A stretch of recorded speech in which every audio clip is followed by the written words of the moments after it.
Hey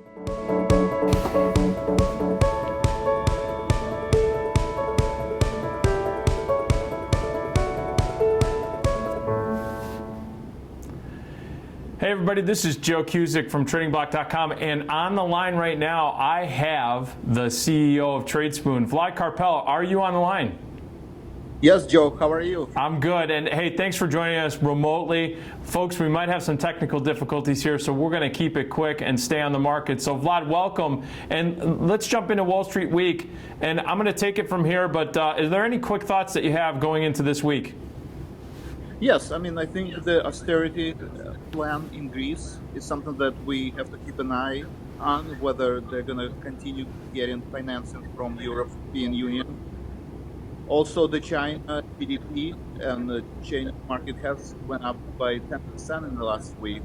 So this is something to keep an eye on. And of course, the unemployment number. So those are three things that I'm keeping an eye on last week. Joe, what do you see in the Wall Street week ahead? So I'm looking at, we're going to start off with wholesale inventories and JOLT, which is the job openings.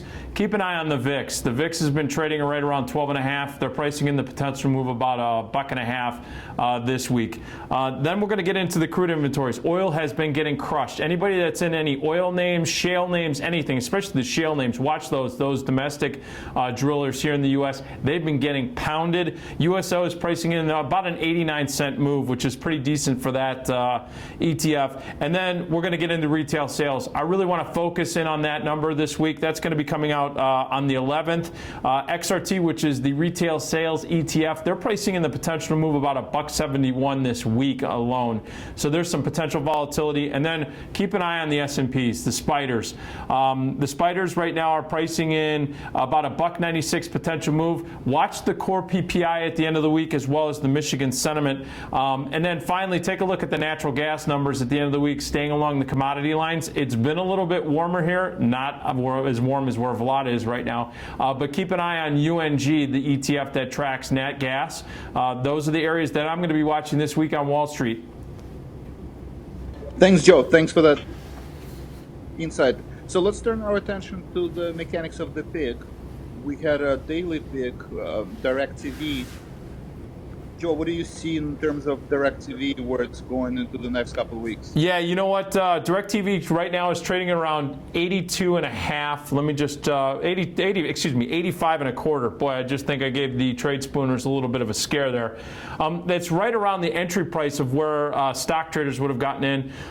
It's really at a critical level. You did also put out a suggestion on the January $82.5 calls. Those are trading at $3.55, which is about 50 cents lower than where the entry price of $4.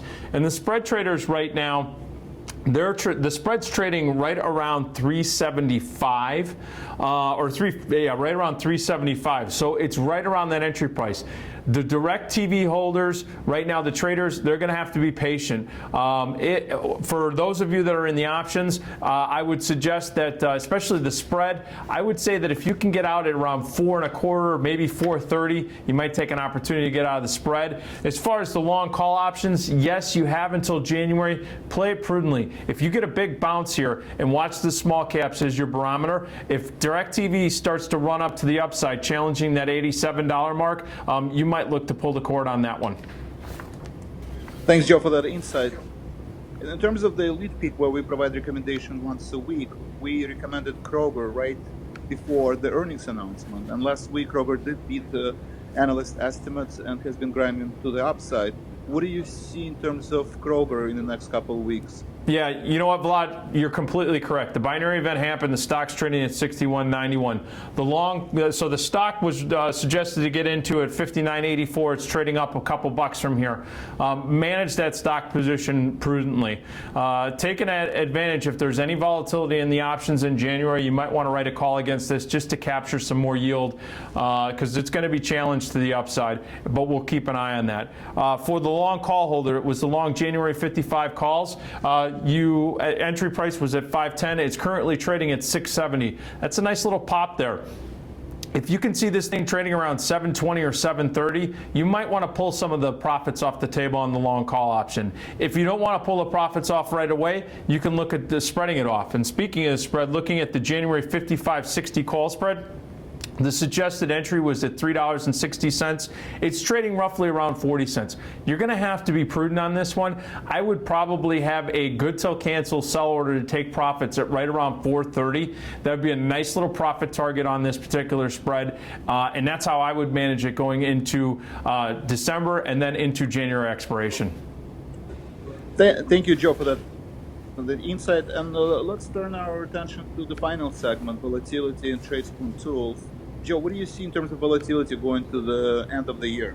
You know what, volatility, you're seeing right now, the VIX has been trading, that's the cash VIX at 1329. It is up today. This is an unusual move in volatility. Is it up to the upside right now? Volatility is at ridiculous lows. I mean, I didn't anticipate it being down here. I don't think you did, especially with our conversations, but you have to respect it. Right now, I think volatility is going to start to pick up going into towards the end of the year. As a matter of fact, speaking of tools, you have the seasonal tool. I know that you've used this before. If you take a look at the seasonal charts and you type in VIX right here, or even VXX, which is the ETF that tracks VIX, if you push go, you'll see, and I'm actually going to put VXX, I apologize. You'll see that it's pretty highly correlated with the move right now, and VIX looks like it's trading on its lows, but if you look at the seasonality chart and the cycle that it's in, we could see a pop in volatility here. I think that needs to be respected, especially if we start to see retail sales come in, or if there's anything, as Vlad said, whether it's Europe or in Asia, specifically Japan, if you continue to see that there are still some fears there, we could see that that volatility index is going to potentially pop going in even to what's traditionally a very bullish, non-volatile month of the year. We could see some volatility over the next couple of weeks. Thanks, Joe, for that insight. And thank you, everybody, for being part of our live TV show. Make sure you like us on Facebook and on Twitter, and look at our webinars that we have every week. We have a webinar this Wednesday, and we have a webinar on Friday. So please join us and take advantage of the low volatility environment. This is a time where you buy puts if you're bearish, or you buy calls if you're bullish, because volatility is cheap and the options premium is very small. So thank you, Joe, for being part of Tradespoon Live TV, and we will see you next week. Thanks a lot. Thanks.